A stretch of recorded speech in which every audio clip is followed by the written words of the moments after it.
Okay. Welcome back to Solo Roll Mangging, Shadowdark. Yeah, this is, I don't know. I've been recording just solo roll mangging stuff for like the last month every day. Just doesn't seem to end because it's like, it's tricky. It's like my favorite hobby, you know, and I don't really get to play otherwise these days. And this is just a lot more fun than like sitting and reading modules or trying to just create a campaign world or something. Like, you know, at least we're playing, we're rolling dice, things are happening. It's just kind of good. I don't know, man. So the four of us are joined by Torsen, our lantern bearer / pack mule. But we gave him some good leather armor. He's got a helmet on. I mean, he feels somewhat safe and secure, and we're working to protect him. You know, we're making sure nothing horrible happens to him. So, you know, he's all good. And we're down in the caves of Brund. The pits of Brund. The caves of Brund. Okay. We're not at the pits yet. And we dealt with some cave nabber, weird little creatures on the ceiling that tried to grab us. And now we're fighting off deep ones. Weird fish-faced creatures with spears that we're just butchering as we go.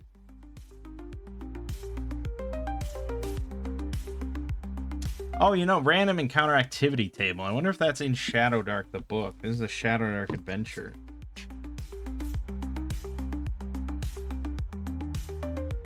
Well, there is certainly random encounter tables, but that's not what they I can't imagine that's what they're doing. But there is a what are they doing table, I think. Activity. Yeah, there it is. 2d6. You know, could be building or nesting, eating, socializing, guarding, hunting, sleeping. That's what I was supposed to roll on. But it didn't matter. We knew what they were doing. And I believe we killed all of these. Yes, because we put the others to sleep and slaughtered them in their sleep, and all was well. And now we are continuing on after picking up our dagger and stuff. And we're continuing further south to Area 20.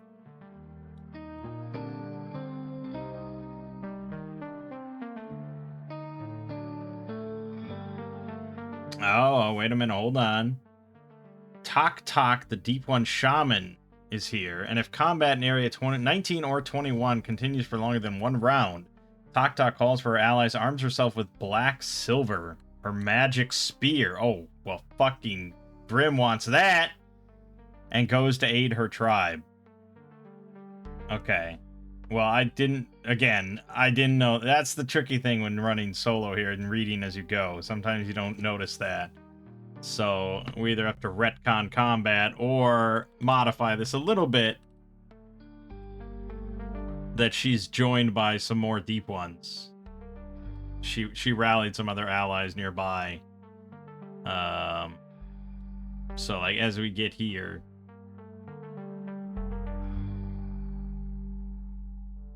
right here, maybe Tok and another deep one come here, and then two others come around this way to try and pincer.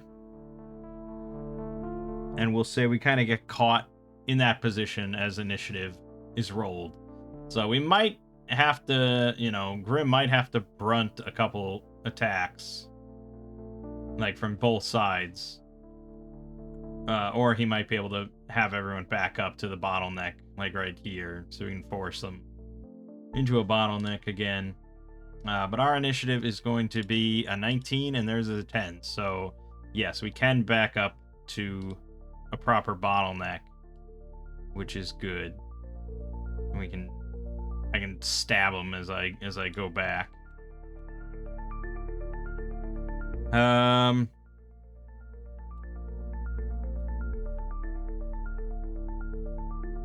Okay, so black silver. It's a +1 spear. Can only be wielded by a non-lawful creature. Did I make Grim non-lawful?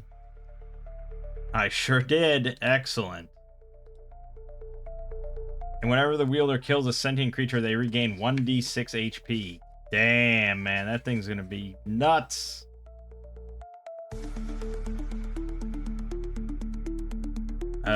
So Tok has that. 20 HP, 13 AC, plus 4 on 2 attacks, 1d6 plus 1 damage. Or can cast Death Touch. 2d4 damage to one creature within close range.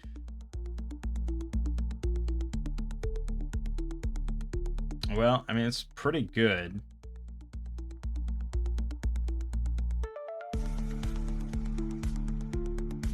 She can just kind of... She's probably just going to spam that until she fails. So she has +3 to her spell cast, even though she has +2 wisdom. But I guess, yeah, you know, she has +1 to spell casting checks. So +3, she just needs a 9 or higher to cast that every round. So I guess that's what's going to happen. I'm going to try and stab her as we move back. 22. Didn't quite roll that 19, but we did 5 damage to her. So we stabbed her in the leg for a quarter of her health. That's pretty good.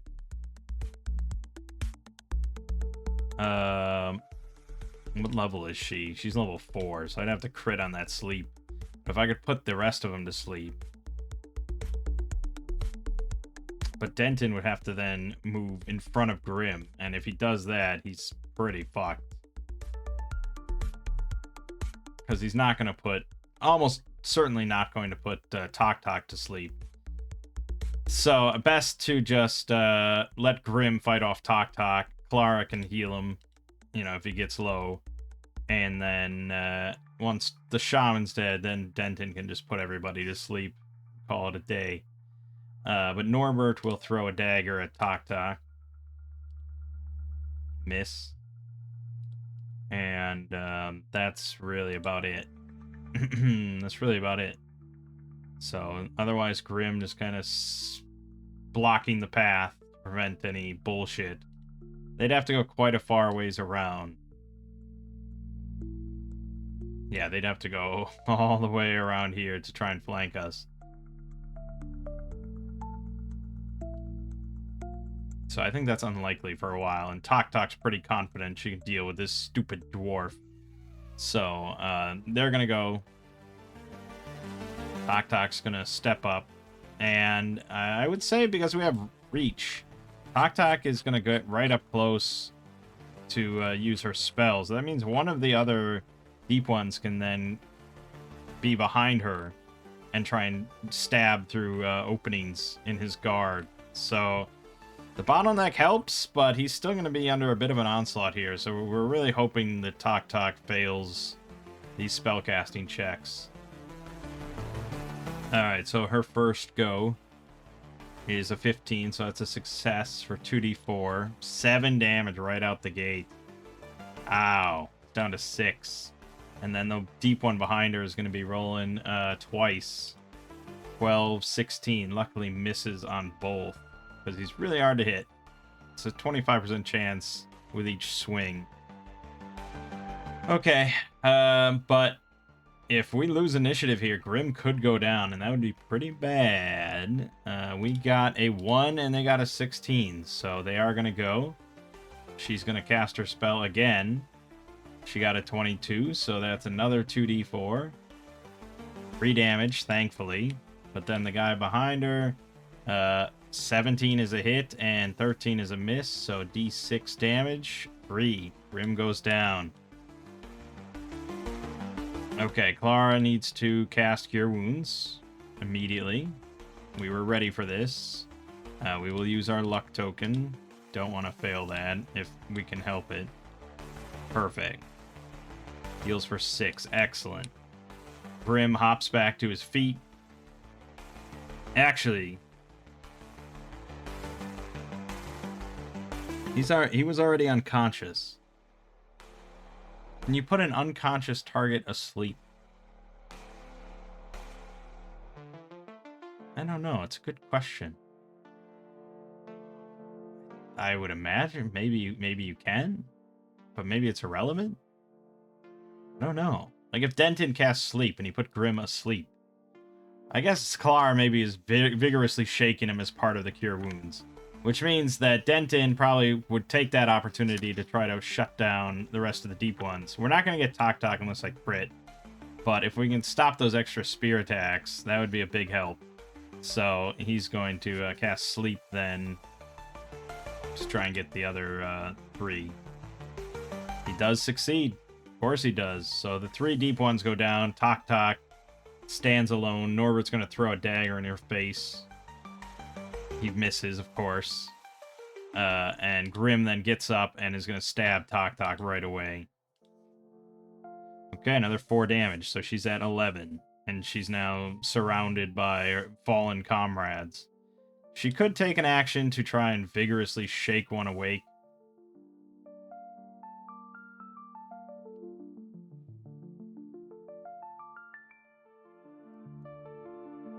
Or she might sense that she's getting a little lower on health. She's down to 11.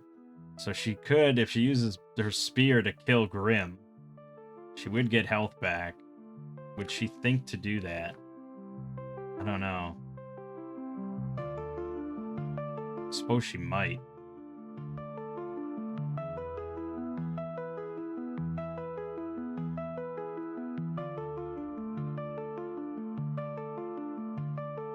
Was it a new round? I think it was.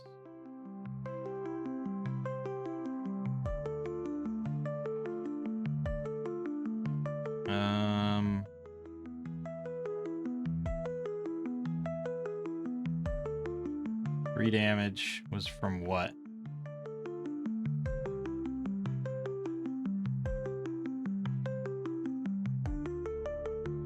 Fuck. What was that from?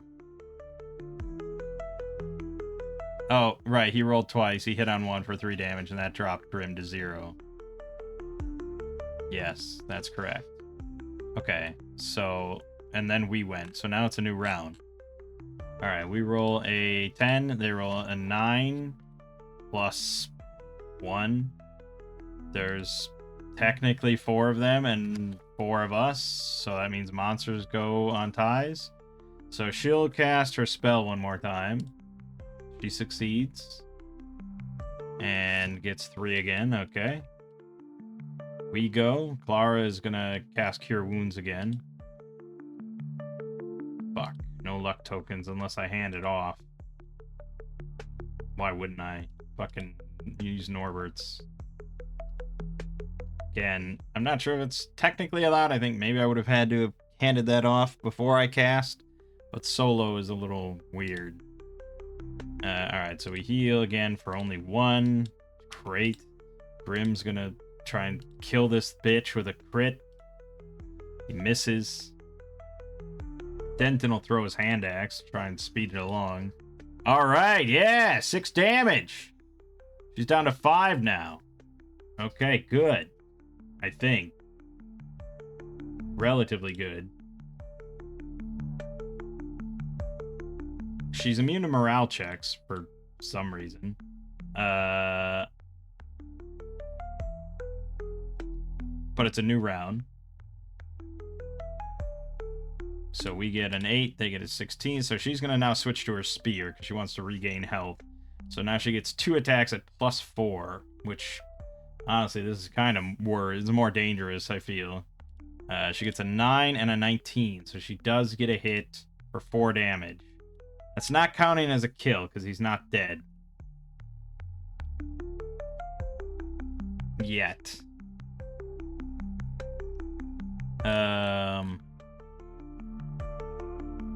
But it's our turn. Clara will cast Cure Wounds again.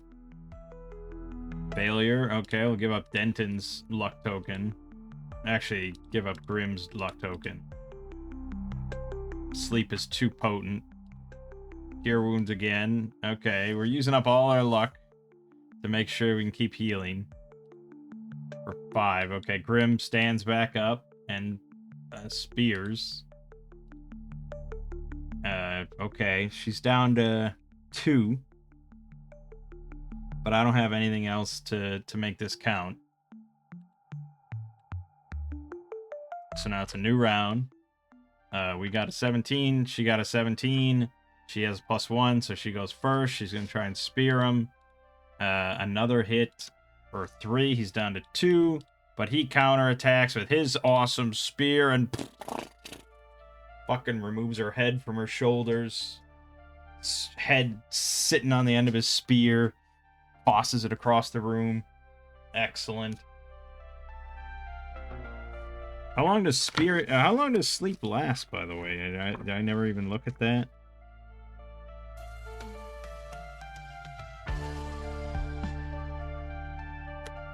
Gotta have like a duration, right? It's not like 8 days or something.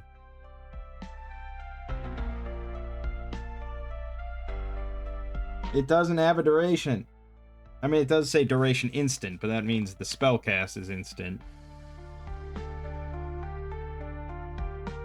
Wow. So, technically, we could just leave them here to starve to death. Or get eaten by something. But no, we'll put them out of their misery. That's 3 more deep ones in the bag. I think we also need to tick town light again and roll underclock. 8 more, down to 11. Okay, ow. First of all, Grim had certainly felt that. That was not an easy creature. And thank God we had sleep available. Because if he had been taking 2 extra attacks every turn from that other spear, would have been bad. But we got our XP. We also get, I think, 1 for this magic spear. That's pretty significant. Let's bump that up to 12. Bada bing, bada boom.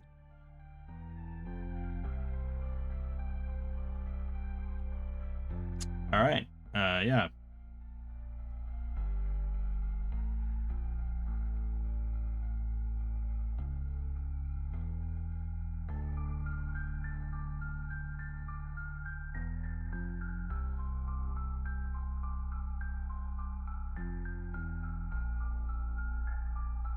Yes, okay. So it's a +1 spear, it's +1 attack and damage, and can only be wielded by non-lawful. When the wielder kills a sentient creature, regain 1d6 HP. It's really freaking good for Grim. So we are going to add this as an item. Weapon. It's called Black Silver. Ooh, base weapon. Spear. 1d6. Doesn't have a value. Because usually magic items are not meant to be sold. I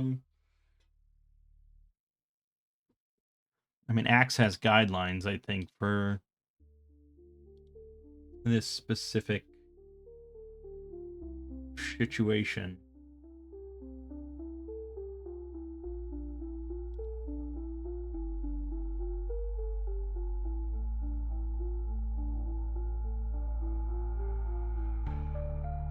Yeah, just, you know. Party identifies the magic item and sells it without using the item. They receive an additional XP per 1 gold earned in the sale.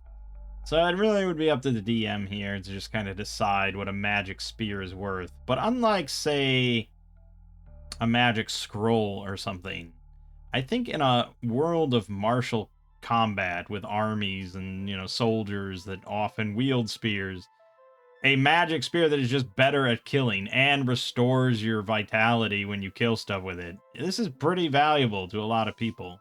I'd put the price of this pretty high, to be honest, because, I mean, honestly, we would buy multiples of these, wouldn't we, if we could just buy these? So this is an uncommon thing that I think has a lot of value in the typical world.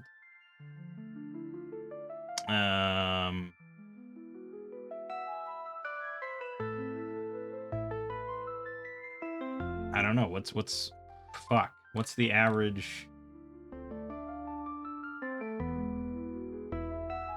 value? I mean, like, if we were just to make a +1 attack and damage spear, which is mostly what this is, it's just even better. In Axe, that would cost you 650 gold plus whatever the spear is worth, which is not much, obviously.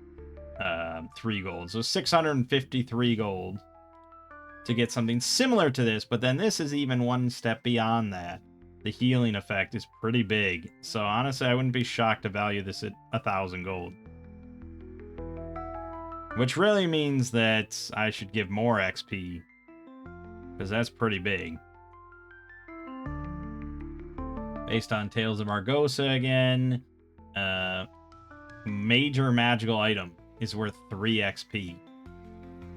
And this is by far the most valuable thing that we've found so far. So, yeah, I could see the argument for 3 XP for grabbing this thing, to be honest. Is this like the biggest find in the whole dungeon? There's the great treasure pile here. But honestly, that's what, 20 gold, 40 gold each? This is big poppin', you know?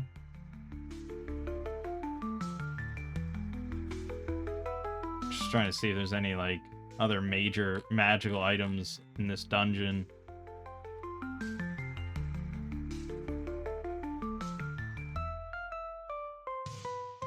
And it's like, yeah, you could technically value it 1,000 gold.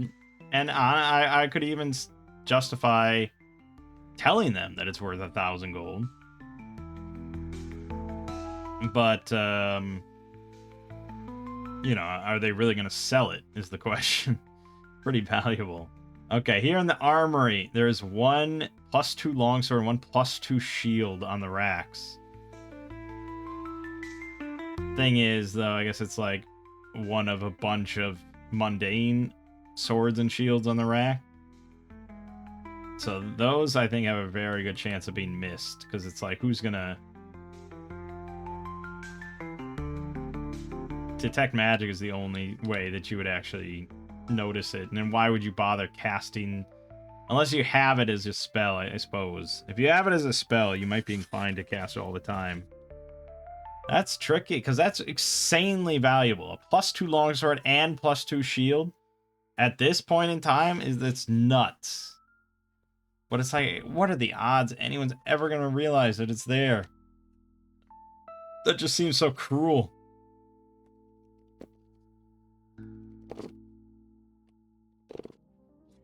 How long does detect magic last?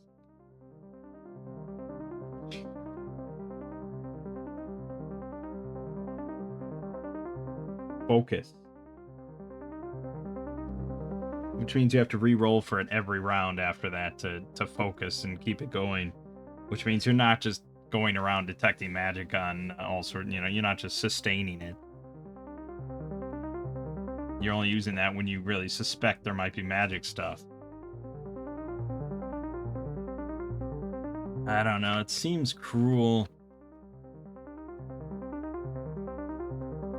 I don't know how I feel about that.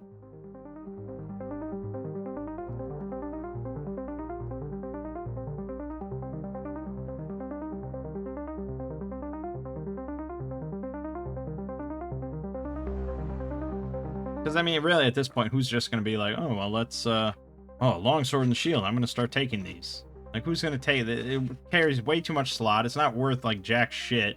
That's worth, what, like 5 gold each? It's like, okay, I guess, but who's going to take up all their slots with 5 gold? And then even if somebody does say, like, okay, I'm going to take a longsword and shield from the armory, they have a 1 in 12 chance of being the magical object. Honestly, I think if anyone takes a longsword or shield, they should just get it. Just get the +2 one. Because of how unlikely that is. I don't know. Anyways.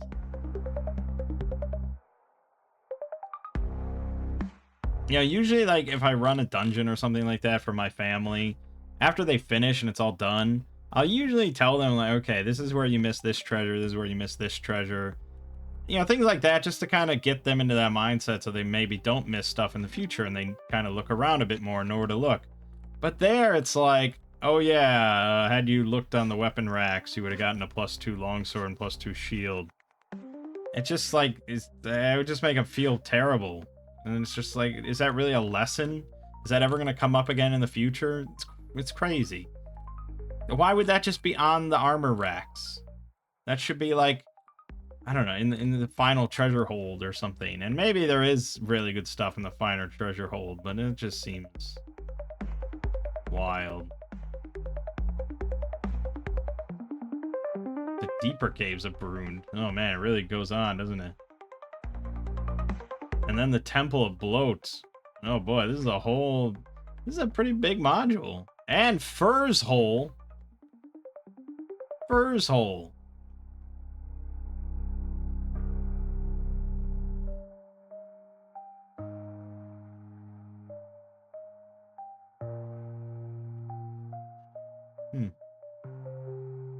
Cool. A lot to do. All right, but we got to get back in the present here. All right, so our spear. Yeah, right. Oh, so what is it worth? Yeah, I'm still sticking with 1,000 gold. If we're going to have masterwork values as a baseline, I think 1,000 is relatively reasonable. Because if we had a bunch of money and none of us had like a +1 spear, especially one that regained health, I think it wouldn't be that insane for us to be like, yeah, we'll spend 1,000 gold. Fuck it. Yeah, awesome. Like, usually you have a lot of money and you want stuff like this. So I could see some other adventurer party spending 1,000 gold to buy it if they could. I think that's all reasonable. For effects, we're just doing melee weapon attack roll bonus, weapon damage bonus, and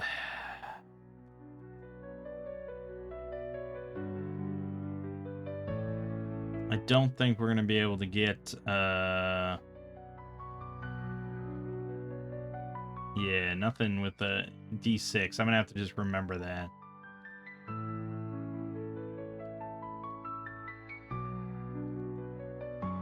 I guess I can add an effect. HP regain on kill.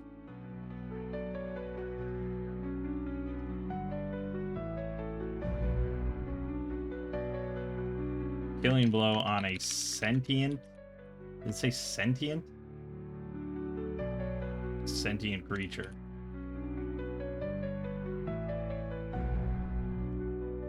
And obviously, I still have to adjudicate that myself, but at least, you know, it's there. All right, we need some cool spear image. That's a sword. That's pretty cool. A lot of swords. Oh, these are all swords. Pole arms? Well, yeah, okay. I'll go with this one. That's pretty cool. Black silver. Yeah. I'll ditch behind my trusty spear. No, we'll give it to Torsen, just in case he ever needs to defend himself. Enjoy your spear, my friend. Otherwise, you can just hold it in case something ever happens to black silver. But let's hope that it doesn't. Look at that! +5, 1d6 +3 damage. And we heal whenever we kill anything with it. Now, you're gonna say... No, you're not gonna say, but you might say... Can't you just, like, stab a bunch of rats? Can't you just stab a bunch of rats and regain back to full health? And it's like, there you are. Stab a bunch of fish in the river, or blah, blah, blah. Yes, probably. In which case, I'm going to go ahead and fix their own magic item just to curtail that nonsense. When landing a kill a sentient creature that is at least level 1. Done. Does eliminate regaining from kobolds, which are level 0, but I don't think it eliminates almost anything else. What are goblins?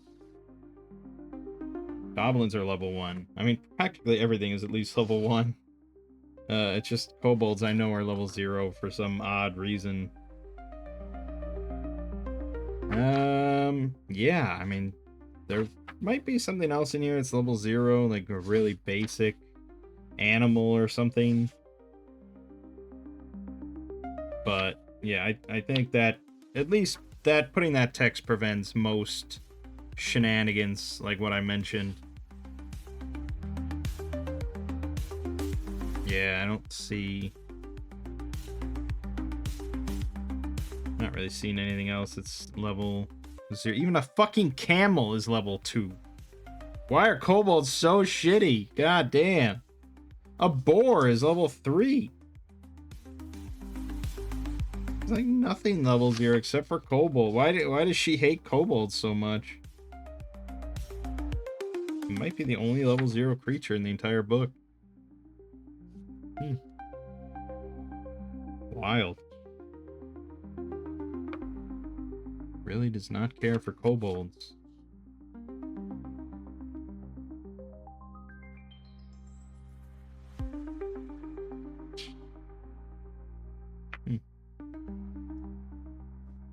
Just looking to see if this spear wouldn't work on anything else in the actual bestiary.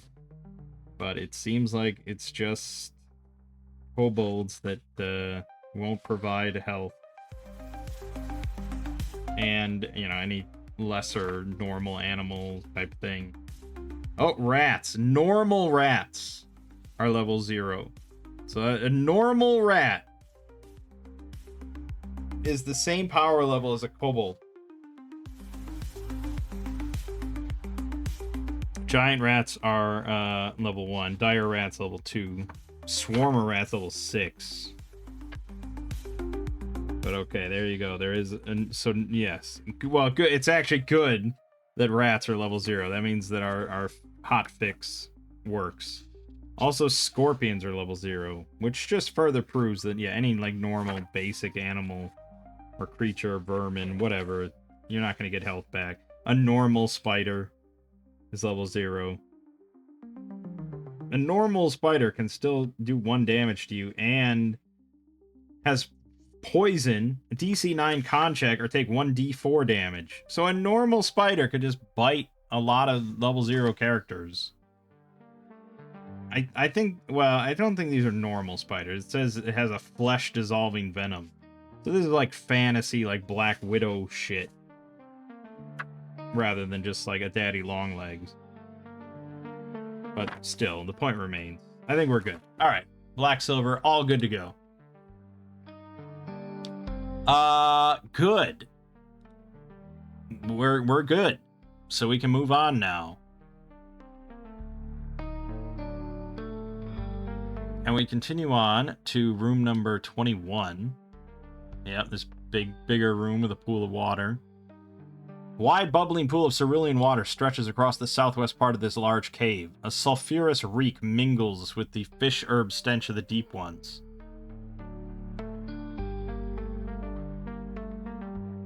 A giant deep one lounges in the pool. A group of 4 deep ones attends to their master, scrubbing and preening it with fishbone combs and needle-like bone spears. If combat occurs... Okay, again, I fucked up.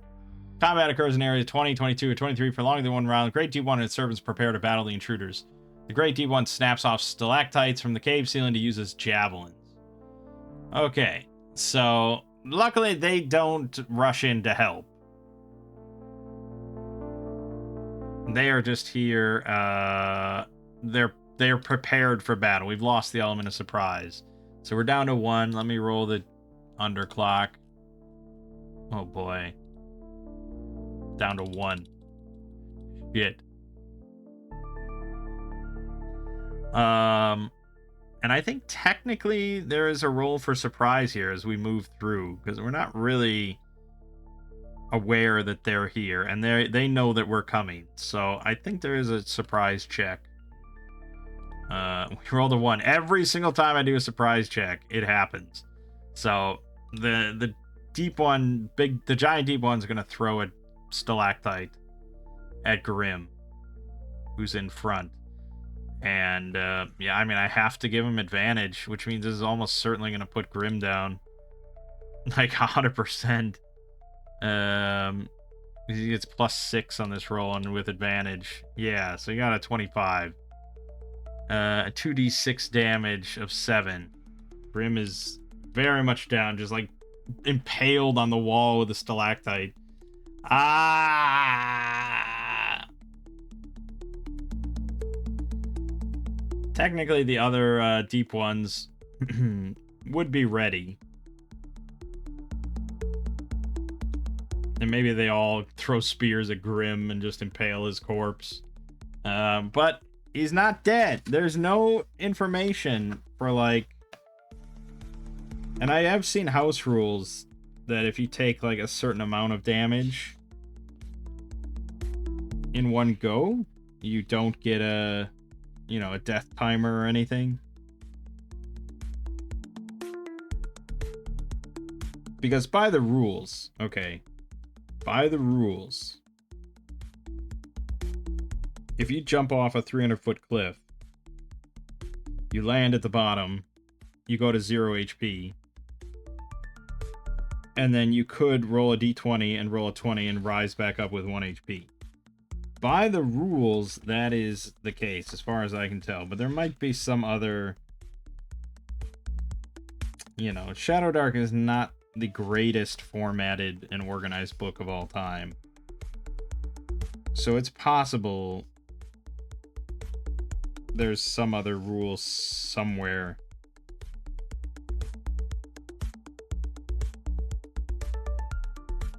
But I don't know where it'd be. You'd think it would certainly be in the dying section, and it's not, so...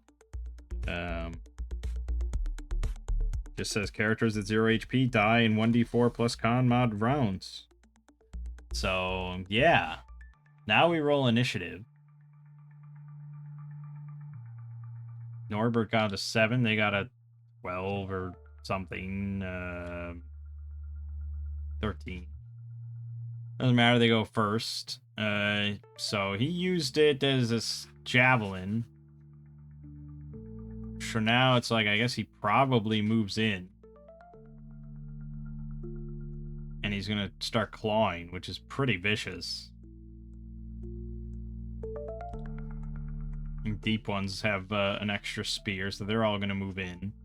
And it's like, who's second in line behind Grim? I think it's probably Clara, to be honest. But it's not good. Not good. I just got that spear, too. God damn. Also, why didn't I don't know, I was so confident that I was just gonna keep spearing. I didn't want to waste cure wounds, but I really should have.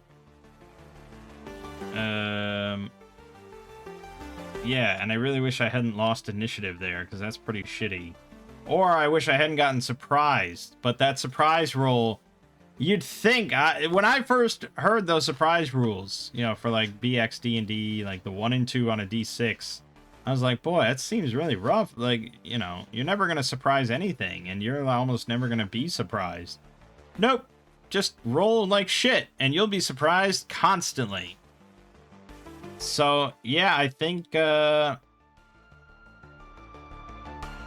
if I was to be nicer, I guess maybe we would just have like the little guys move in, or I would just have the big guy move in, because it is kind of, we were right in the doorway when they threw that, so we were like right here, so there's not going to be an immense amount of room to maneuver. So we'll just go to the Oracle, I suppose. Question is, will the big guy move in? Meaning without the little guys. No, so the little ones are going to move in. So we're going to have 2 of them try and stab at Clara, who's next in line. So they bit 2 attacks each. 2 attacks each! At +2 against her 14. 1, 2, that's 1 hit. 1, 2, that's 2 hits. And they each do d6. 8 damage, she's down. This is where we get TPK'd.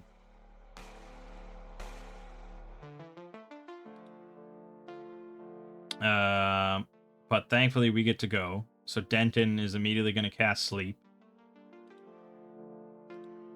He succeeds. So we put all the little ones to sleep. Norbert's going to hop over. He's going to grab the minor healing potion from Grim out of his pocket and feed it to Clara. So she's going to heal for 2 damage. She gets back up. As far as I understand, she can act immediately. So she's going to hop up and heal Grim. Well, let me roll his d20. Maybe he'll get up automatically. No, I rolled a 19. No, we love 19s, but not now. And we're going to use Cure Wounds on Grim. Success. 2. Okay, well, it's better than nothing. So he'll yank the spears out of his chest. And that's the round, I think, where we're at. So new round. We got a 5. The big guy has a 10. So he's gonna move in, and he's gonna go for Clara, because clearly she's a danger with her magic. So he's gonna stomp past the unconscious bodies of his buddies. And he's rolling against her with his claws now. So, 2 attacks at +6. Oh my god, man. This dude's insane. He got a critical fumble and a miss. Well, a critical fumble. I'm going to let Clara swing her mace at him, I suppose. She missed, as I assumed she would. But that's okay. She didn't die. That's very important. So now it's our turn. Clara's going to use Cure Wounds on Grim. Success. Perfect. Another 4. He needs it. Grim is going to slam his black silver spear into this thing's ribs. He got a 12. Its AC is 11, so that is a hit for 7 damage. Bringing it down to 27. It's got a long way to go. I guess Denton will hop in with his longsword as well. 1 damage, so it's at 26. And then Norbert will slip in with his short sword. And this thing is flanked now. Although it's big. Usually you don't apply that to, like, really big. But, I don't know. This is a house rule anyways, so I'm not sure. We'll just see if it matters. It doesn't matter, so that's it. Okay. Now, it went first, right? Yes. Yeah, it went first. A new round. We got a 7. It got an 17, so... Alright, now it's gonna swing once at Grim and once at Clara. So against Grim, it got a hit. Against Clara, it got a hit. Well, this could be really bad again. And it's 2d6. 2d4, okay. Grim might withhold then. 2d4 on Grim, 4 damage, so he's still up. Clara is definitely down. It doesn't even matter what I roll. Yeah, she's down. Fuck. We don't have any other heals, so it's gonna have to be stabilized checks. And even if we stabilize her, she's still down. She is just out, which means this is pretty bad.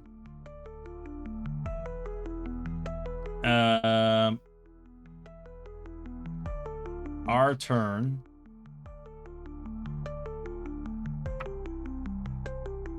Grim will just stab. We're really hoping for some sort of crit or blade trauma or something like that. Okay, 8 damage is pretty damn solid. It was at 26, so now it's at 18.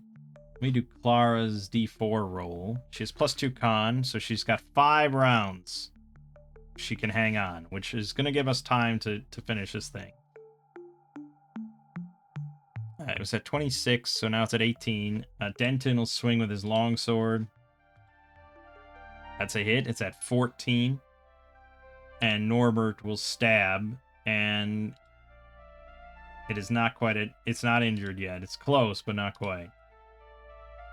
That is a hit, though. 11 AC. It's an easy target. Okay, hold on. It was at 18 minus 14, so now it's at 8. Okay, if we can win initiative, we can just end this real quick. Our initiative 18, his is 5. We got this. Black silver. Here we go. Crit. Yeah.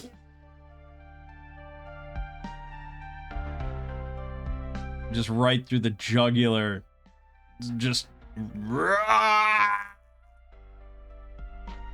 for Clara. Okay. Dead. What would my blade trauma be? 5. Ligament slash. That's pretty good. Okay, and then we heal for D6 because we landed the killing blow. Nice. Back to 7. Awesome. Alright, and then Denton is going to try to stabilize Clara. Fail. Norbert tries to stabilize Clara. Fail. She's got like 3 rounds left. Grim tries to stabilize. Fail. Denton. Crit. Alright, she's back. Although a crit, I mean... I don't know, man. A crit? I might allow you to get up from that. I might heal you with that. It's not technically in the book or anything, but... Crit on a stabilized check? I wonder if anyone has brought that up.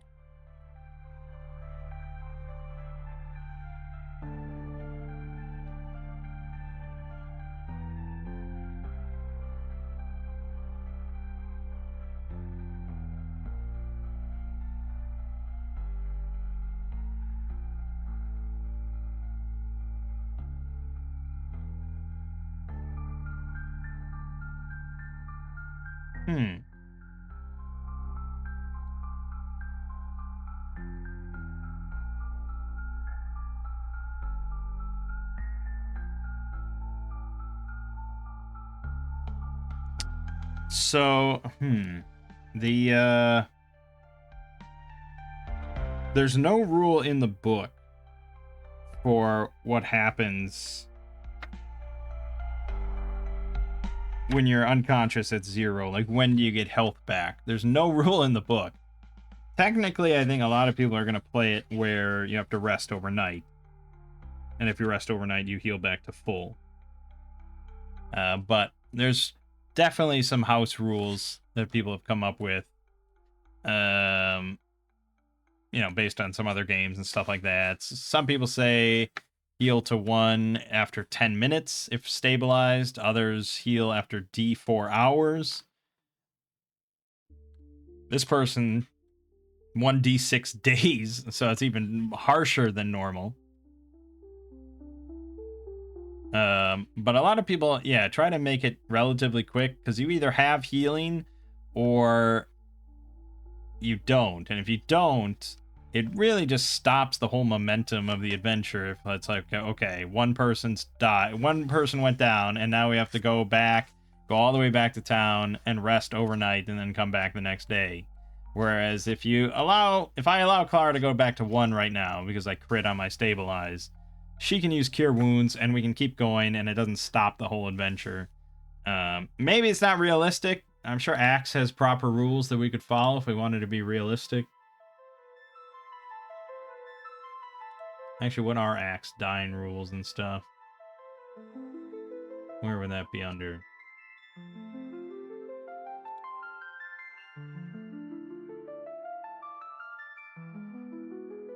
Oh, yeah, it has the mortal wound table and stuff. That's right.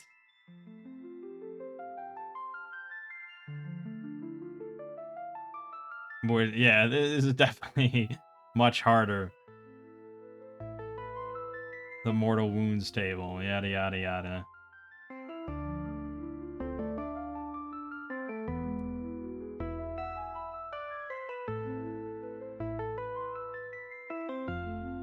Oh, okay, here, hold on. So when treated, when you go to 0, you're unconscious, possibly dead, and then when treated, or enough time has gone by, you have to roll on the mortal wounds table, blah, blah, blah. It's modified, blah, blah, blah. If the mortal wounds roll was at least a 16, the combatant will awaken with 1 HP. Otherwise, 15 or less, you remain at current HP, which is 0 or less, and begin dying. So that means that, yes, it is possible in Axe to just bounce right back to 1 HP, even without magical healing.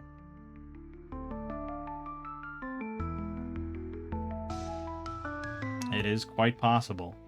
So, if Axe is allowing it, I gotta allow it, right? So, yes, we're gonna put Clara at 1, and she's back. Okay, now that was a tougher fight. Oh, yeah, we have to go around and kill all the other deep ones, but we do. I like, even with the sleep spell, it's still like, oh, God. It's still...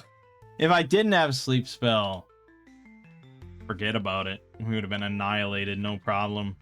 That great deep one is insane. The level 7 enemy I just killed. And I mean, I ran it pretty properly, I feel.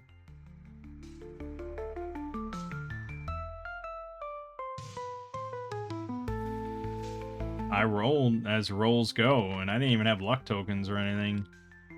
I guess Denton had one, but I'm saving it if I ever fail sleep. It's too powerful. Yeah, that was close, but we're here. How much XP do we want to award for that? That was at least a 2 XP. That was definitely a difficult foe. So we'll give 2 XP for it.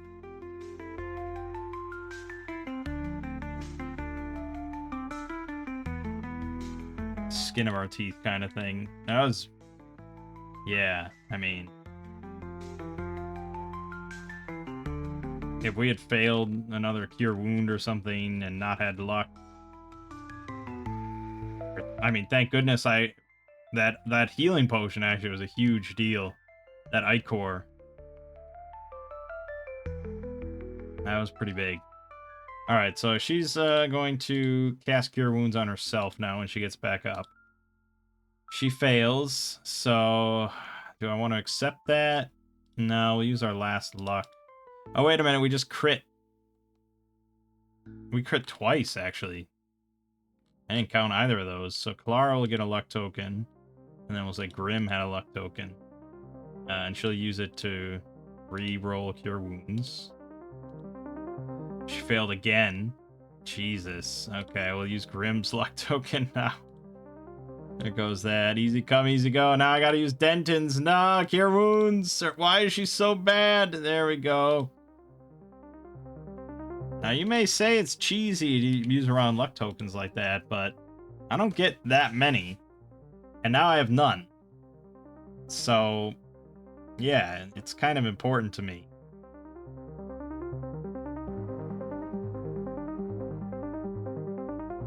Luckily, we healed for 6. Do I want to heal Grim? Do we want to keep it in reserve in case someone else goes down or something, or Grim goes down? If he can land a kill with Black Silver, I mean, he's in pretty good shape. So I think we'll hold off.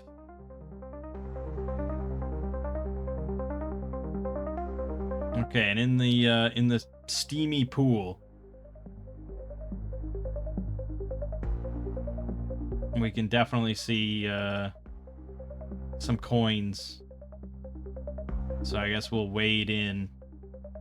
20 gold, 78 silver, 275 copper. I don't even know if the 275 copper is worth it. It's just gonna weigh us down, and it's practically worthless. It's not even 3 gold.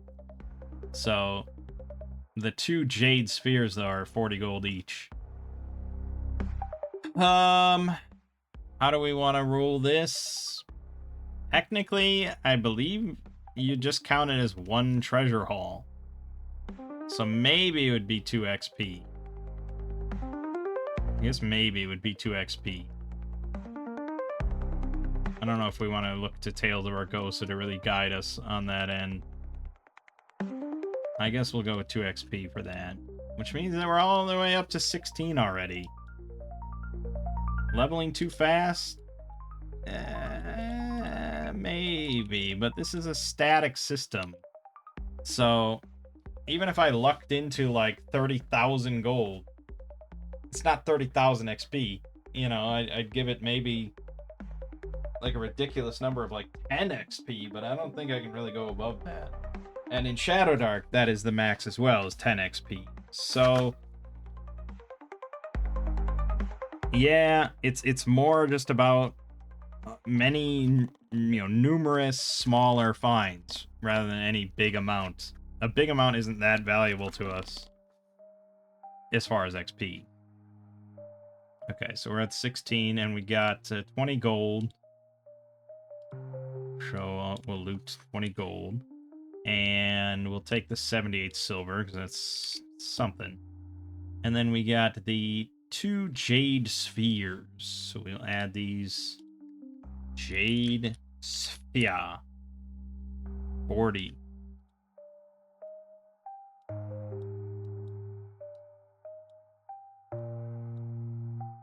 Okay, good that one. Done. The spheres are engraved in Elvish with good wishes for a happy and joyous honeymoon trip. Excellent.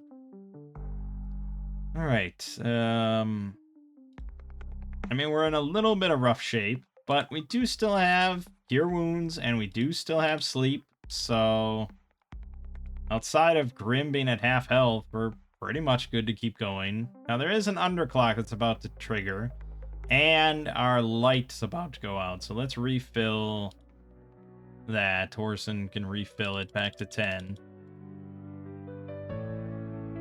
And what do we want to do about an imminent encounter? Possibly this bottleneck, but if it comes from behind us, we're kind of fucked. We'll be in complete reverse order. So maybe we don't bottleneck, and we just kind of back into this corner. Like this, with Torsen and all the way in the back corner. We can form maybe a semicircle. Depending on the encounter, it could be really bad. We can't rely on Grim to just tank everything. But it would allow all of our characters to be potentially useful. So I guess we'll go with that strat. That's how we're going to huddle up. And we're going to roll the underclock. I mean, obviously, unless it was a 1, we're going. Okay, so our random encounter then is a 3. Caves of Brund. 1d4 deep ones attempt to ambush the group. On failed morale, they try to lead the crawlers toward the roper in area 24. Now, we could fight more deep ones, I suppose, but aren't they kind of done? Didn't we wipe them out? No, there's still the sleeping room, I suppose. There's no way they're going to ambush us. We've backed into the perfect corner.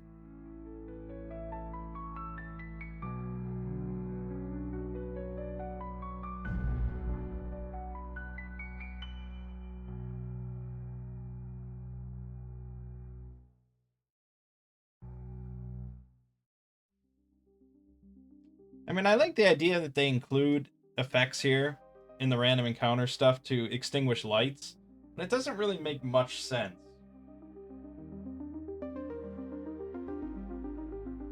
A giant gobbet of spittle splattering onto the light source, 50% chance to extinguish it. That works great for a torch, but I don't know how that works for a lantern, and definitely doesn't make any sense for, like, a light spell.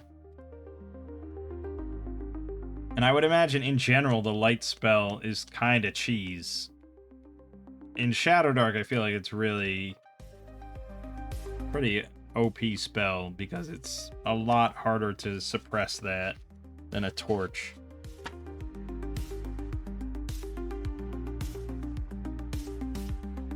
I don't even know what's the DM advice for, like,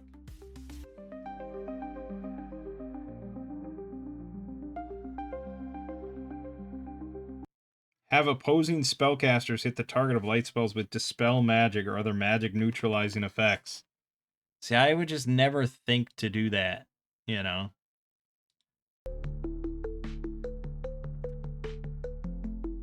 Because it's like, I guess, but don't most spellcast... No, I mean, I guess. As long as their spellcaster can see in the dark and ours can't.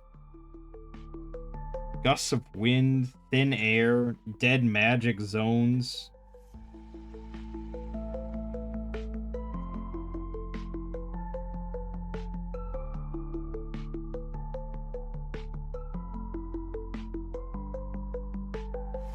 I don't know, a lot of the suggestions are just kind of directed towards,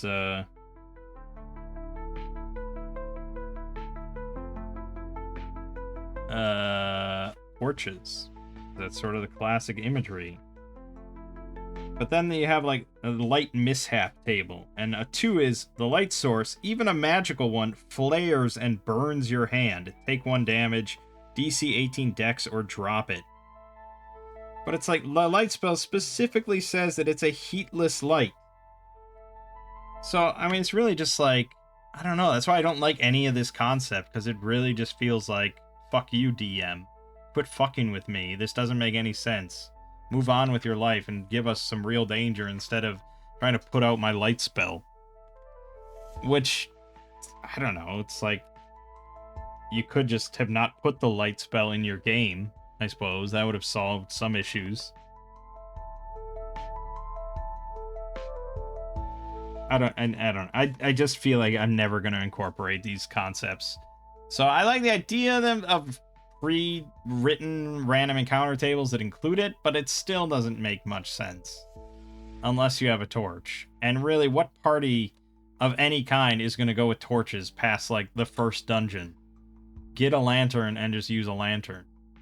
It's much better. That's why we switched to using lanterns in real life instead of torches. It's just better.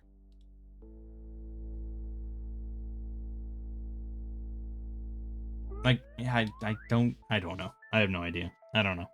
Anyways, the point was, do we want to have deep ones ambush the group? Alright, fine. 1d4. Let's see what we got. 1. Hey, that's the roll.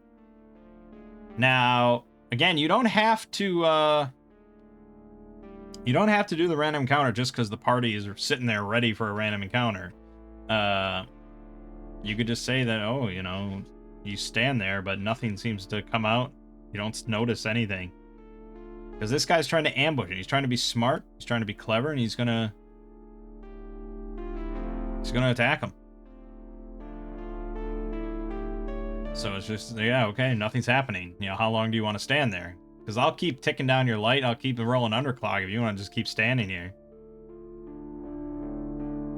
If you know, it's like, nothing's happening. You tell me.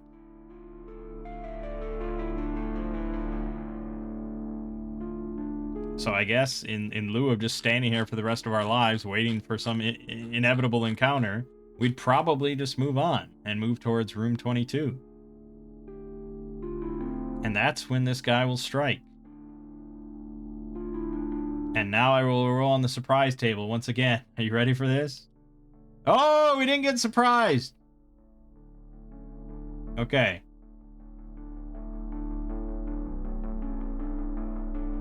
So, this is what happens then. Had we gotten surprised, it would have been pretty rough. Because I was going to have the guy lunge out from here in the darkness, and he was going to try to stab. I was about to do exactly what I said I would never do. I was about to lunge out and stab at our lantern that Torsen is carrying. And had he succeeded, you know, it would have shattered our lantern and plunged us into darkness. And that would have been pretty big, because we would not really realize that there's only one of them. And we'd be in the darkness. So, okay, maybe, you know, maybe I'm wrong. Maybe I can get in this mindset a little bit of attacking lights. Because they don't like light. That's the whole point. They don't like the light.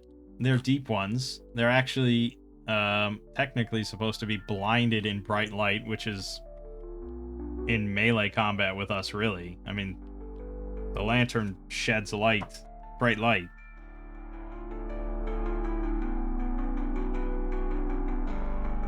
Actually, I don't know.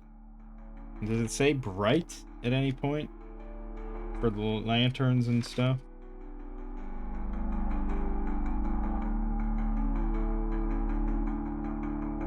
Doesn't really say. So it never calls it bright light. So perhaps it's no lantern or torch is a bright light. That's literally meant to be sunlight and stuff. Which is probably why it's called sunblind, huh? Eh? Now you're thinking.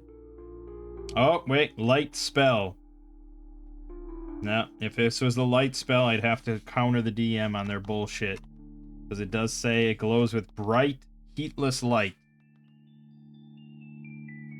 There you have it. Anyways, we're ignoring that. We don't have the light spell. Blah, blah, blah. So he lunged and he missed. And now we roll initiative. If he wins initiative, he's going to run away. We got a 4, he got a 15. Yeah, he's running. He's going to bolt northwards down the passageway. Do we chase after him?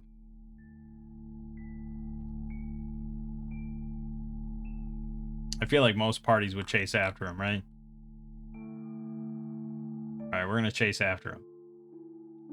So, they don't have any faster move or anything like that, except for swim. They are much faster at swimming than we are. So if he gets to the river, he's going to jump into the river. So Grim is leading the charge, as always. So we're just going to do opposing dex checks. So if... He doesn't have much of a lead, so if we win dex, we're going to catch up to him. If he wins dex, then he's going to gain a significant lead in the cave. I probably should give him an advantage because these are his caves and he can see in the dark and everything, and he's probably very familiar here. So I guess I'm going to give him advantage. It's still possible for us to catch up to him, but unlikely.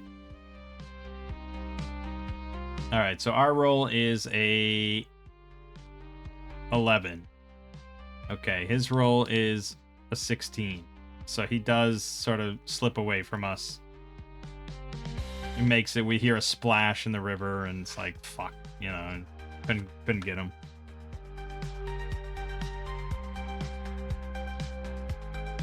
Okay, but we'll continue on. There's still deep ones around. Now, that doesn't have to be the end of that random encounter. You could have that guy try again, you know, in the next couple rooms or something. Because the underclock is just sort of the general system that we use, but hey, DM can do whatever the hell they want. And if it makes sense for that guy to try again because he's not finished, then he'll try again because he's not finished. For now, though, yeah, room 2022. I probably should have copied this and loaded it into Foundry, and that would have been a lot easier. So I keep flipping through this book, but we're in too deep now. Alright. A dozen piles of grimy, stinking furs mixed with clumps of putrescent neon blue moss are spread out across the room. 3 deep ones are sleeping here.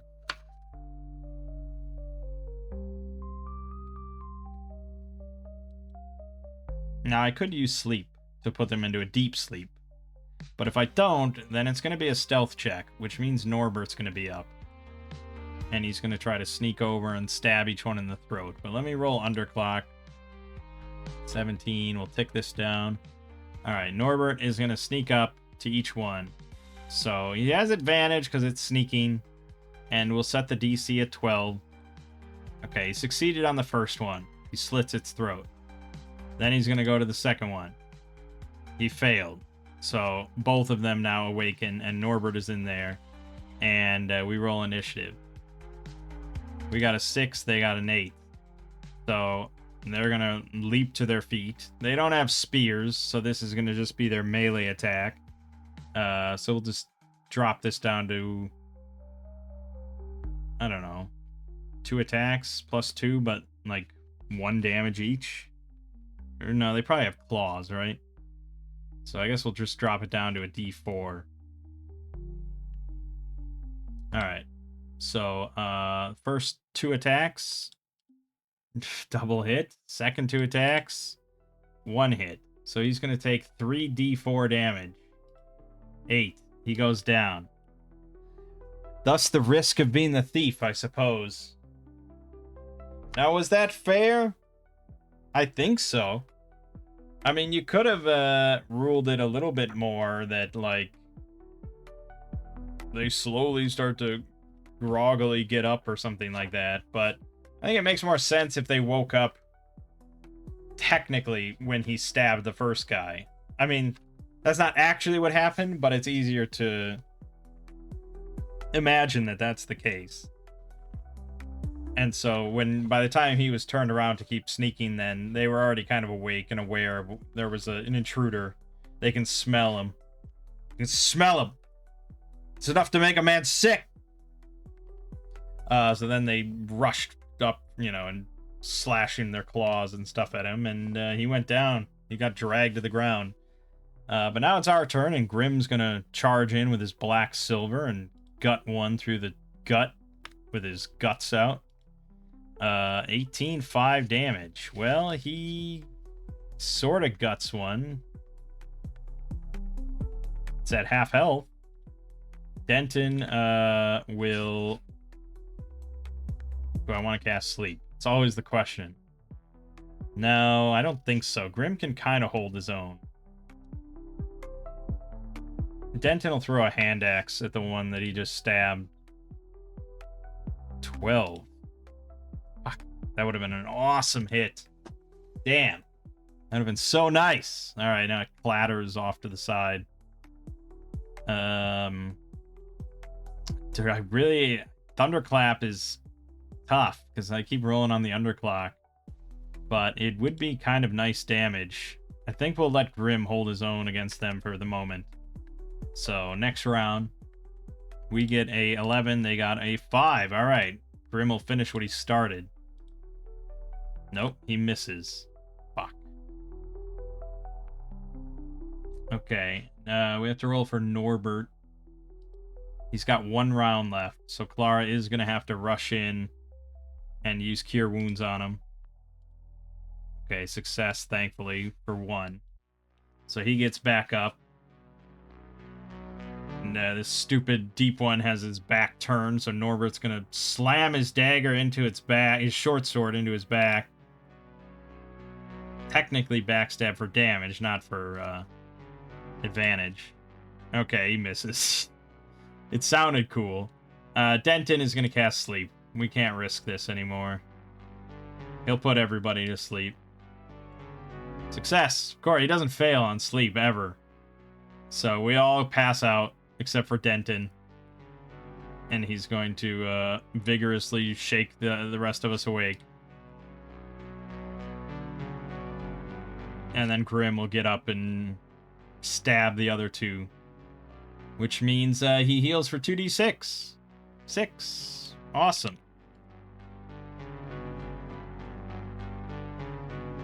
And Clara will cast Cure Wounds on Norbert. Success for 4 more. Awesome. All right, we're good. That was spicy, but as always, Sleep saves the day. Never fails. Between Sleep and Cure Wounds, you pretty much just dominate everything at level 1 and 2. Unless your DM throws like a great deep one at you. Then it gets a little trickier. But, I mean, we're doing a lot of combat. It's like Barrow Maze levels of combat. But hey, that was another XP, I think. To 17.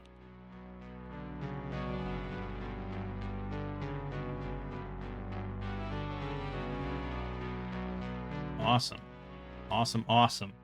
Horson's really getting front row seat to how to handle some of these bastards in a dark, dangerous place. Okay, good, good.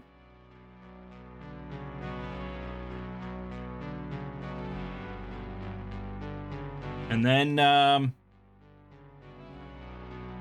while we're recovering there for a moment, that deep one's going to try and surprise us again. Here we go, D6. Nope, he doesn't. He misses. He lunges for the spear, or for the lantern, but we notice him again. Now initiative. We got a 1, he got a 19. He's going to run off again. Grimm's going to chase him again. Same deal. We got a 7. He got a crit. So Speedy Gonzalez runs away back into the darkness. God damn that fucking deep one.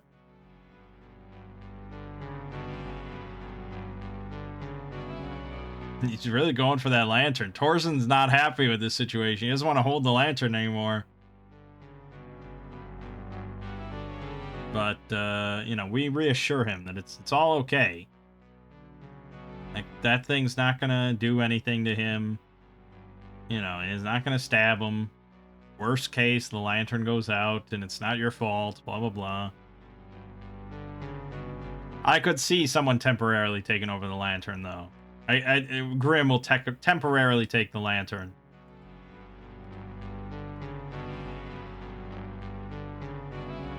And I mean, it doesn't really. I don't think it really defines what if you have to hold the lantern or you can clip it onto your belt. It never mentions that.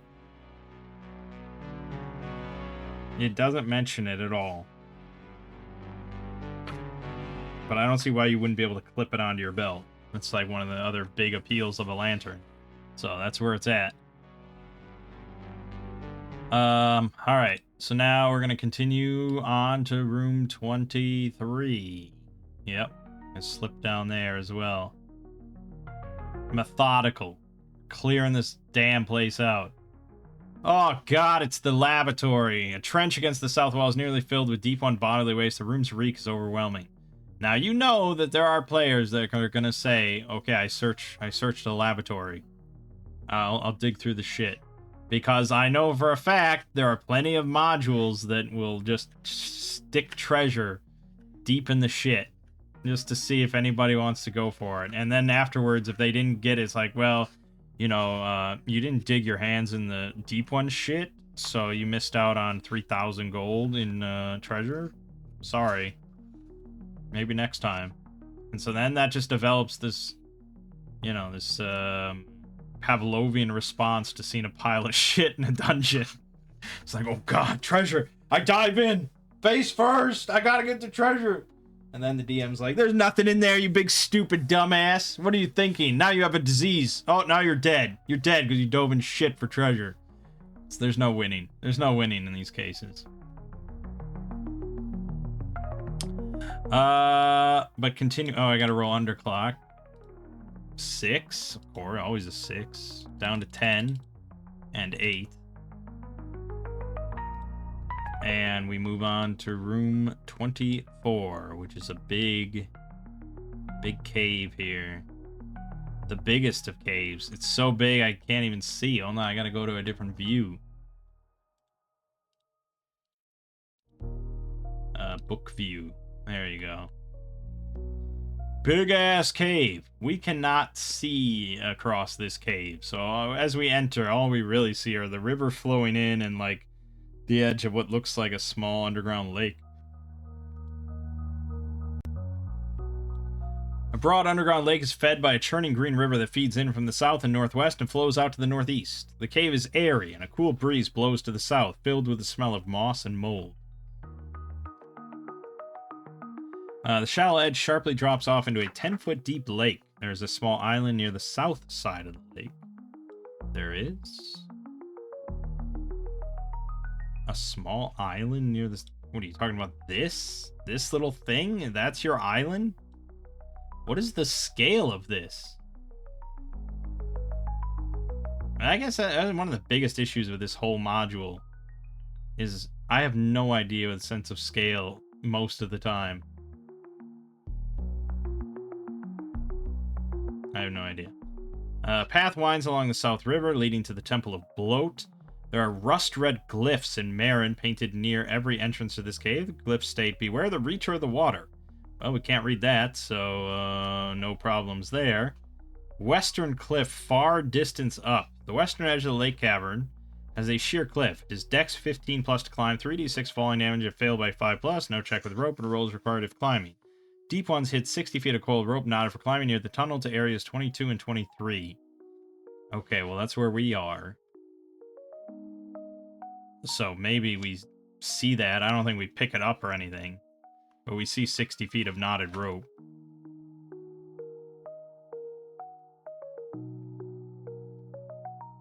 Where's area 24 and 26? Okay, yeah, this... I think this is a far distance up.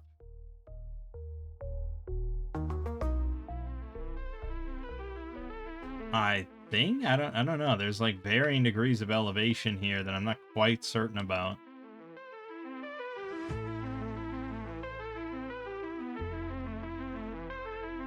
I think it says towards area 24. I think that's a mistake.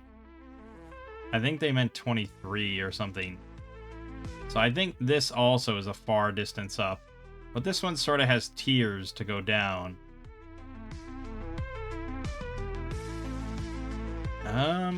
Maybe. Okay, I think maybe this entire area from here all along this. I think this whole thing is like 60 feet up. So that means that we don't see jack shit until we get to like out here. I think that's okay. So if Axe and Axe modules, like the Sinister Stone of Sakara, if that's on one end of the spectrum of just like an insane amount of detail for every aspect of the module, and every room just has like full dimensions listed for all the things in it, this is the other end of the spectrum where it's just like, I don't know, man, figure it out. We're not going to really tell you much. So just kind of piece it together. I think that's the case, but it's really hard to say. I mean, if you compare this right here, how would you really say that's a different elevation?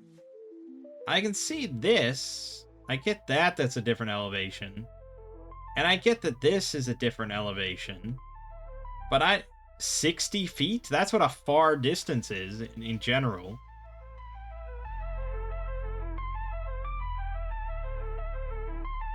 I don't know how I would ever just interpret that that's 60 feet of distance. But that's what they're telling me. I guess.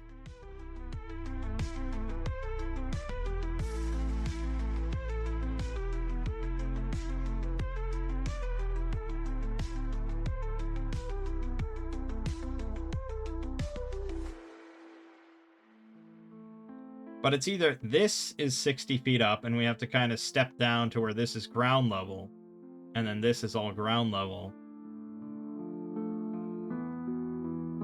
And then this is also 60 feet, which means that this is higher than this. And so this is 60 feet down to here, and then this is back up to 60 feet here. Oh, God, I don't know, man. I feel like there's a better way to display this and explain all this.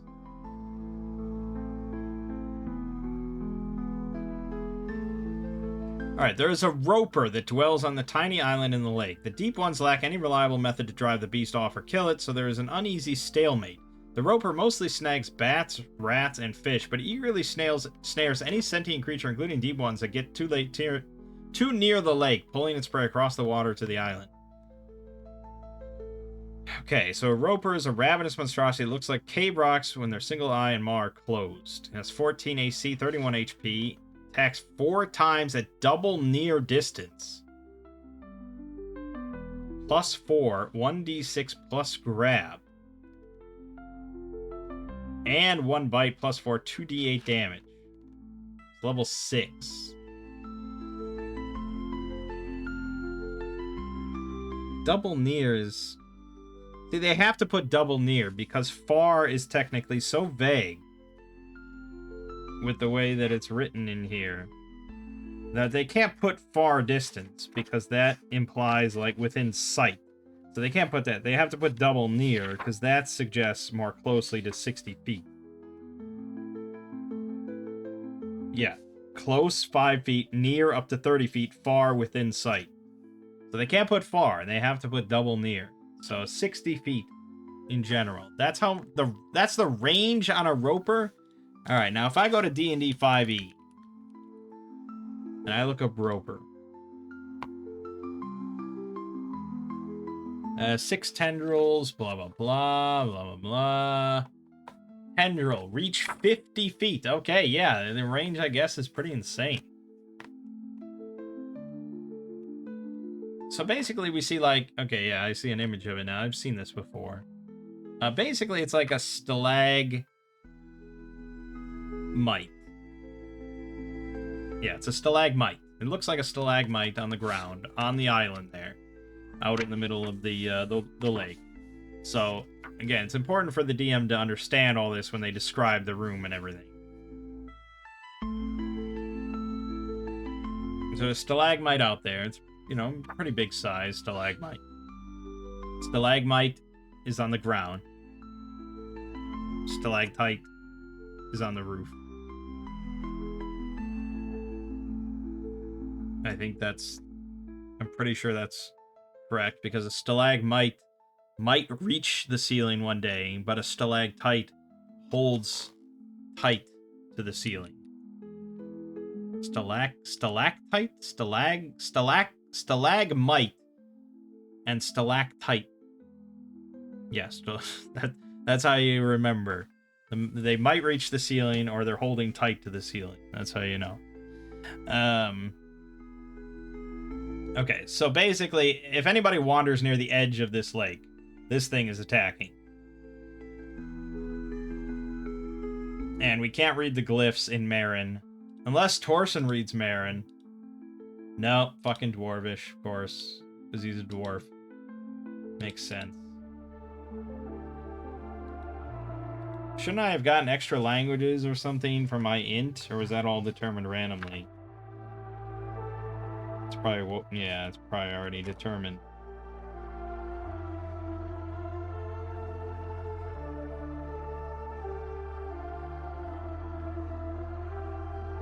I'm sure it mentions languages in here.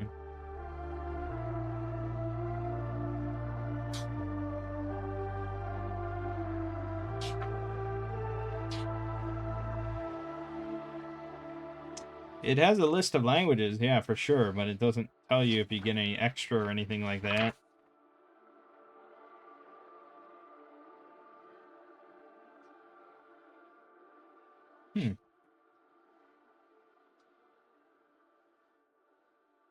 Well, I mean, everybody must have gotten one extra language.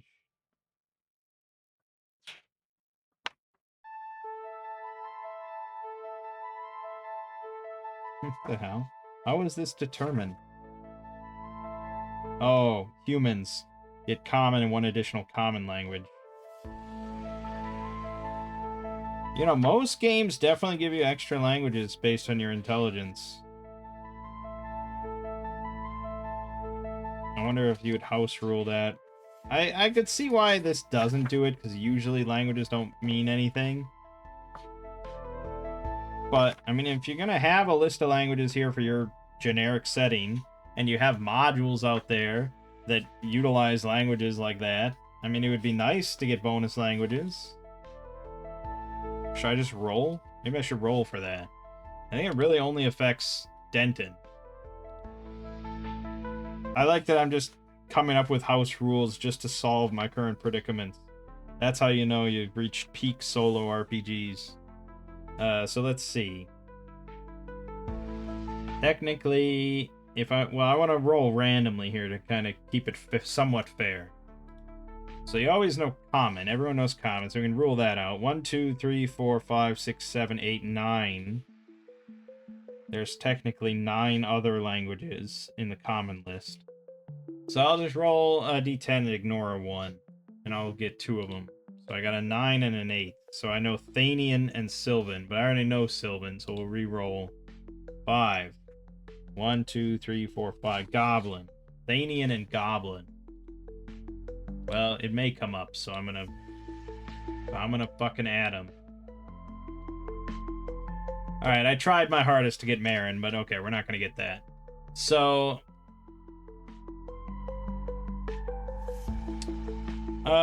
would I have any other clues or hints to players that going near the water is dangerous? I think the last thing that I might say, if they're like sitting here and kind of observing the situation, I might say that on that small island around the stalagmite, maybe they see a few bones or something. Maybe I would mention that. It's really not a guarantee of anything unless you use meta knowledge. Which is the fun thing with playing with like brand new players. There's no meta knowledge usually.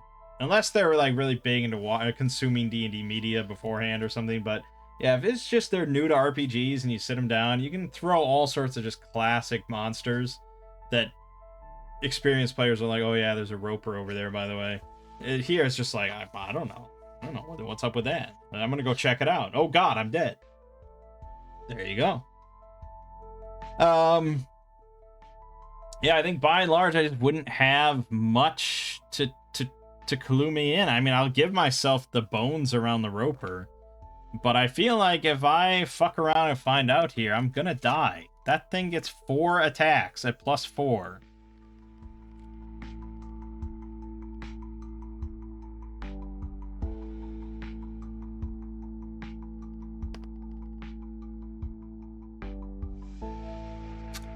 And I mean, it's pretty... If we know that it's there, it's pretty easy to just shoot it with bows and stuff. Or, you know, yeah, basically just sit here with my longbow. Except I'm pretty sure that it can move. According to D&D. Oh yeah, I mean, it does have move close. So yeah, it moves very slowly. But it would move. And we'd have to kind of keep kiting it. But sleep is not an option. There's not really many options. It's a dangerous thing, man. It's probably the most dangerous thing in here outside of that great deep one, which was pretty scary. I'm feeling less confident, even though, like, I'm not even supposed to know that it's there. Well, okay, just assuming the roper wasn't even there, what would I do next?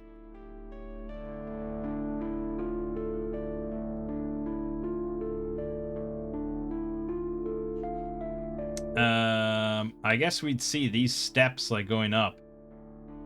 And probably go that way, even though I tend to like to go in sequential order. So we'd probably want to get over there, but... Yeah, there's a lot of water here.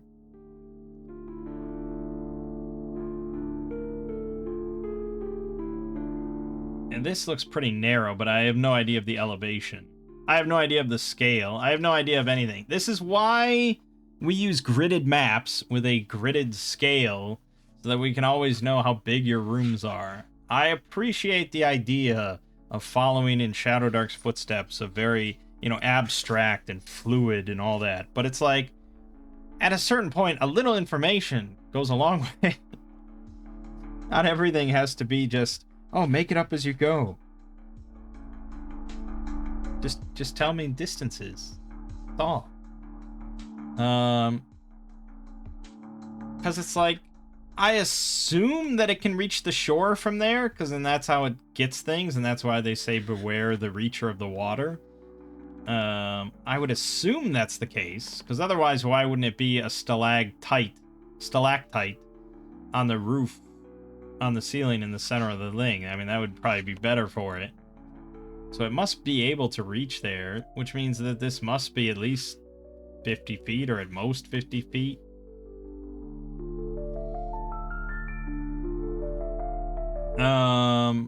So yeah, I feel like probably if I cross over here... Also, I would really struggle to just, like, explain this room to players without being able to show them the map. So, yeah, I mean, I would definitely use a VTT here to just slowly reveal this map as they go. Caves in general, cave maps are usually harder to describe anyways, but this one with this big open room, and it's like, yeah, where do you go? And it's kind of like pretty important where exactly they're walking to avoid triggering this this attack.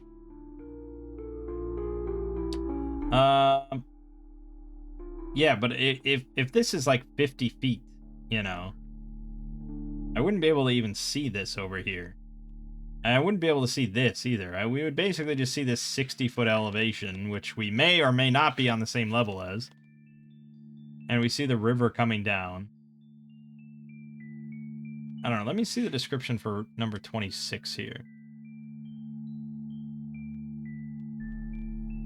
Midway down the long rubble-strewn cave is a high cliff. To the southeast, the cliff drops before continuing toward Area 24. Okay.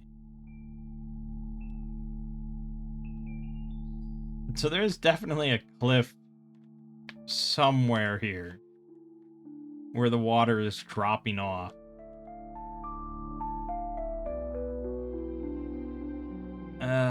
Maybe? No, I have no idea. I really have no idea. This could be anywhere. This could be anything. This is just not a great map.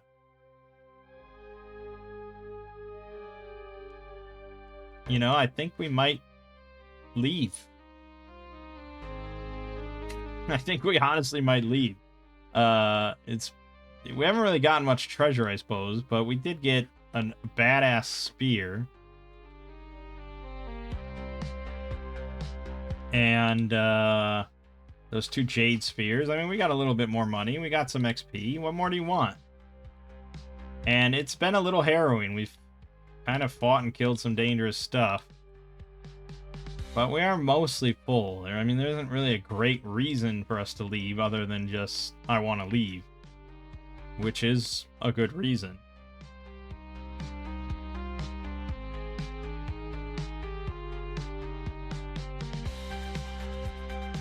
Alright, look. Okay, I'm going to do it this way.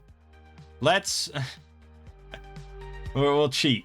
Let's make a save state right here. I'm going to save my game right here. And let's pretend that I walk over near the edge of the river. And let's just play that out and see how that goes. Because I imagine it's going to be utterly disastrous. And we're just going to get slaughtered. But let's just play it out. So I walk over to the river. And we're going to roll our surprise as we do. And we got a 2. Of course we do. Of course we do. It always happens. So now the Roper is to make 4 tendril attacks on Grim. So it's 4, all at +4. 1, 2, 3, 4. Okay, so that means one of them does connect, which means that it does 1d6 damage, 2, and grabs him. So now he's grabbed. I mean, technically, I guess it probably does it in sequential order. So I guess he grabbed on the second one, and then he could pull a near distance, and then pull a near distance again. Yeah, I guess let's do it that way. So he actually pulls him all the way across the river, just yanks him over, and now Grim is grabbed right next to the Roper on the island, and this thing's giant mouth opens up, ready to devour him. Okay, now we roll initiative. We got a 6. He got a... No, he's got -2. He got a 5. We succeed.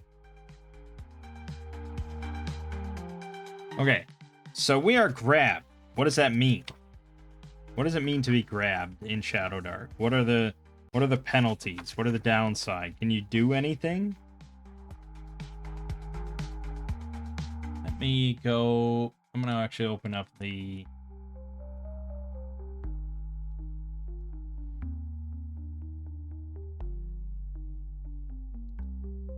Whoops, grabbed. Those are the only 2 mentions of grabbed in the entire book. Is the Roper and the Baylor.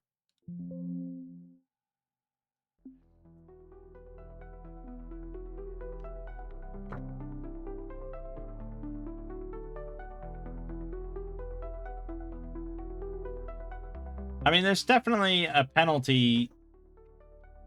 I mean, there's a downside to being grabbed, right? Is we can't move, for one. Like, we can't move away from him. And that means that he can do his bite attack on us, which is pretty severe. And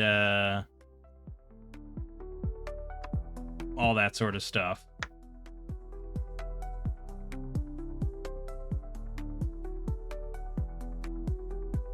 But I don't know if I mean, I guess you could put other penalties on it, but like Shadow of the Weird Wizard doesn't apply any penalty to being grabbed as far as like your attack rolls and stuff.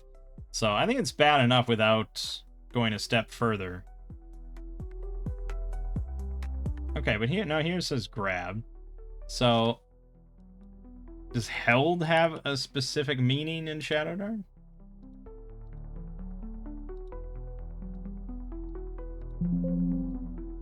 Not really, no.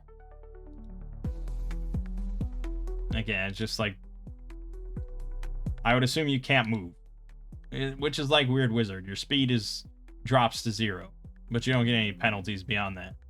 Okay. Where were we? So we go first, and I could work on severing his tendrils here if I wanted to. We could sever the tendrils, and that would leave him a lot weaker. He would just have his 1 bite attack, 2d8 damage. He can only be damaged by magical sources, which already puts us at a pretty big disadvantage. Because really only Grim can do anything here. So that probably means that you want to run, but we can't really run. So, I guess Grim's going to work on severing the tentacles, starting with the one that's latched around him. So he's going to try to attack that. It's got to get an 18 AC, which is pretty rough. So he missed. And we have no luck token, so that's that. Then everyone else, I guess, pretty much just is going to try and get over there, even though none of them can do anything. And they have to swim across the water to do so. Roper seems pretty tough.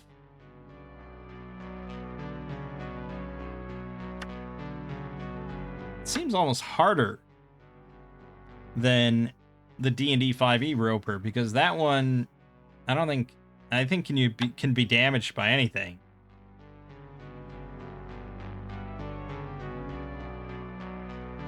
And that one you can also destroy its tendrils, but it has 6 of them, and they get replaced on its next turn.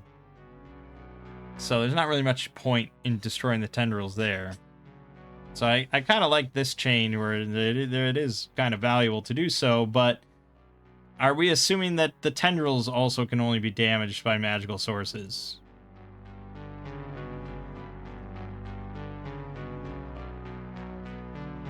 I don't know. Also, does it talk about the penalty for swimming? Yeah, depending on your armor. Okay, swimming against a strong current is DC 15. Swim half speed. Okay. Strength check in rough water. Okay, so if we all want to then take our turns and swim across, and we say that it's 50 feet, we can move 30 normally, so now it's 15. So we spend our whole turn, we're 30 feet across. We're like halfway across the water towards Grim, except we're wearing scale armor. Denton and Clara are wearing scale armor, which is going to impact things. If we follow chainmail rules, we have disadvantage on stealth and swim. But that's only if you... It's if you're rolling for swimming, and this is calm water, I'm pretty sure. Relatively calm water. So I don't think we really have to roll here. So I think it's fine. Probably others disagree. But like if you were wearing heavy armor, plate mail, and it says no swim, then there's no swim. Even in calm water, you're just sinking. I think that's probably fair, but I could also see some doing a strength check with medium armor just to like stay afloat. I don't know. This is hard enough as it is, so we're going to move on. So that's basically it. Now a new initiative. No, it gets to go now. So it's going to try and bite Grim. And it can do 4 tendril attacks and a bite attack. It's insane. But again, that's true to 5th edition. It's basically the same. So +4 against Grim. 14 is a miss. He squirms out of the way. But it does have 3 tendrils that it can attack. And so it'll attack once on each of the others. Again, +4 on Norbert. Hit. Denton. Hit. Clara. Hit. Hit on all 3. Great. So 1d6 damage to each. 2 to Norbert. 4 to Denton. And 5 to Clara. Jesus. And they're all grabbed, so they cannot move. But that's okay, because they were going to go for the tendrils anyways. Grim is going to try and... well, we got to roll initiative now. We got a 12. It gets a 1. So Grim's going to try to slash this tendril that's on him. He misses. Everyone's going to try to slash their tendril. Destroy it. So Norbert... that is a miss. We need an 18 to hit him. It's nuts. Denton, So fucking close. God damn. And Clara, she needs to roll a 19 or 20 here. Crit! Excellent. Who do I give it to? To her? Maybe. But Grim might really need it to land hits. So we'll give it to him. Alright, so she definitely destroys one tendril. And for a crit, I mean, you could do something thematic, but usually the crit in combat is just the double damage. So it's good enough. So she pulverizes the tendril on her with her mace. Alright, it's going to go. And it's going to pull in Norbert and Denton. And then it's going to try to bite Grim again. It rolled a 3, so it just can't seem to secure a bite on this guy. He's got thick armor and he's squirming all over the place. Good. Good.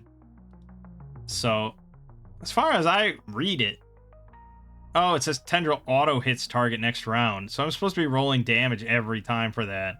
Auto hits. Oh, so yeah, Grim should be wearing down from that instead. He should be taking 2d6 from that. 7, yeah, he's at 4 now. Fuck. Okay. But with the other two, it pulled them in, and now it's a new round. We got a 7, it got a 4. We go again. Grim is gonna try to sever this stupid tendril to stay alive. 19, yes, and 4 damage. That's enough. He severs it, so it's lost 2 now. Norbert's gonna try to sever his. Miss. Denton. Miss. Clara's gonna swim the rest of the way and climb up onto the island, but I think that's kind of her turn now. That's it. Alright, this is where it gets really bad. It's going to squeeze Norbert and Denton. So Norbert takes 4, Denton, yeah, they're both down. And now the tendrils are free to continue. And it's going to try to bite Grim again. That is going to be a hit. Yep. So, I think this is over. 2d8 damage. 4, he goes down. Clara, there's no way she's healing all this. I haven't really been thinking about Torsen. He's just kind of following along in the water with his... Actually, no, he's still over on the shore because Grim has the lantern. So we're okay. New round. We get a 16. It gets a 3.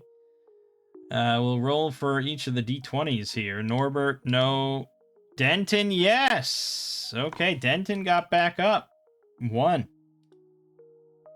Norbert survives 1 round. Grim survives 1 round. Oh, God. Yeah, this is a TPK for sure. Clara can cast Cure Wounds on Grim. She fails. We'll take his luck token. Not that it matters. Success. Heals for 6.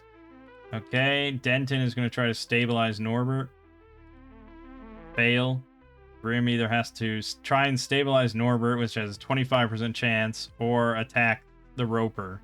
Or run. I guess he'll try and stabilize Norbert. Fail. Norbert's dead.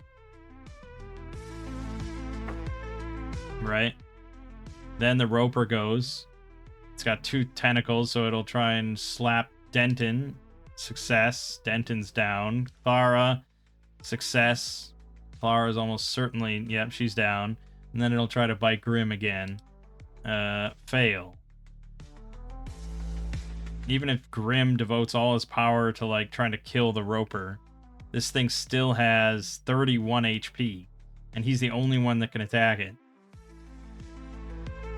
Yeah. Yeah, it's a TPK. I mean, no matter how you look at it, it's insane. That thing is far more dangerous than the Great Deep one. It's a lower level, yes. I don't know how, I guess, but it is. Yeah, it has a lower attack, but it gets 5 attacks per turn. And 4 of those, if they're grabbed, are auto hits. Whereas the Great Deep one just gets its 2 rolls. And yeah, the Great Deep one is with 4 other deep ones, and that's potentially a more dangerous encounter. But as a single solitary creature, I think the Roper's far more dangerous, and it can only be damaged by magical sources. Just to throw in that extra little bit of shit. So, yeah, I think there's no way. Even if my party knew that the Roper was there, the only way that we would survive is by just shooting arrows at it. But we'd have to be more than 50 feet away, and there's no way our light will show 50 feet. So the only way is if you have the light spell, and you could put it on, like, the tip of an arrow, and then shoot that into the darkness. Then you could maybe illuminate it, and then keep shooting arrows. And it will slowly move towards you, but then you just keep kiting it and destroying it with arrows. But they have to be magical arrows. So no, this thing is just insane. So that's why we made a save state, because I already knew the writing on the wall. So we're going to just restore our health here. We were at something like that, I think. Yeah. So we're just going to leave. We're going to back out and get out of here. We didn't get much treasure. We didn't level up, but we'll survive. And we could come back here at some later point when we can just kind of destroy that Roper. That might be pretty satisfying, but for now, I think we've reached as far as we can go. Considering this was a level 2 to 4 section, we're just not strong enough to handle this now. And I actually would like to try... You know, this is a very, very modern module written for Shadowdark. I would actually like to try next the complete opposite. And I actually want to try running an OG D&D module. I don't know which one. We haven't picked anything out yet. We'll discuss that next time. But I grabbed a whole bunch of, like, actual really old school ones from the early 80s and stuff for, like, first edition. And I'd like to take and actually try one and run on those. One that hasn't, you know, not like a modern remake of it or anything, but like an actual old school module, because I've never really even read one. So we'll see how that goes. But yeah, so we're going to get out of here and go all the way back to the tower, all the way back through. I mean, technically, I guess the Underdark would probably, or the Underclock would trigger. There was that deep one. I guess let me roll in one more surprise for that deep one. Okay, he doesn't get us again. Let's roll initiative. We got a 12. Oh, he finally failed. Okay, Grimm's had enough of this. He's going to stab that little bastard.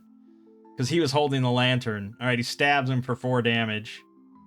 Denton's going to put his ass to sleep. He finally fails. Okay, but it goes off. We put him to sleep and we stab him in the throat. Rip his, you know, trachea out. Fuck you, man. Okay. And then we'd probably roll at least 3 times on the underclock going back through the other underground section for 10, which puts us at 0, and then to 3, but then we're out of the dungeon, and it's all fine. Yeah, we're all good. I think probably that would use up the rest of our oil flask there, though, so we'll get rid of that one. Okay. Back to town. Torsen, you did very well for yourself. You will get a share of money, don't worry. But alright, I think that's a good stopping point for now. I'm enjoying this. I'm enjoying that. You know, it's... Compared to Weird Wizard, it's a very different experience. Weird Wizard is just like, okay, here are all my insane spells. How can I best use these to, like, take over the world? Here's like, okay, I have very little available to me. We're quite weak. I have to really just think on my feet and scramble for every inch in combat situations and stuff. So, yeah, it's a very different experience, but I like it. And you slowly grow more powerful. And, you know, +1 spear is like, oh my god, this is a gift from the gods that we have received. Like, it's so meaningful. Whereas I think in a lot of high power games, it's like, oh, okay, that's cool. Nice +1 weapon. It's like expected. It's like, please, sir, give it to me now. Because you owe it to me. I don't know. But alright. My name is Mang. This has been Solo Roll Manging with Shadowdark. I'll see you fine folks in the next part.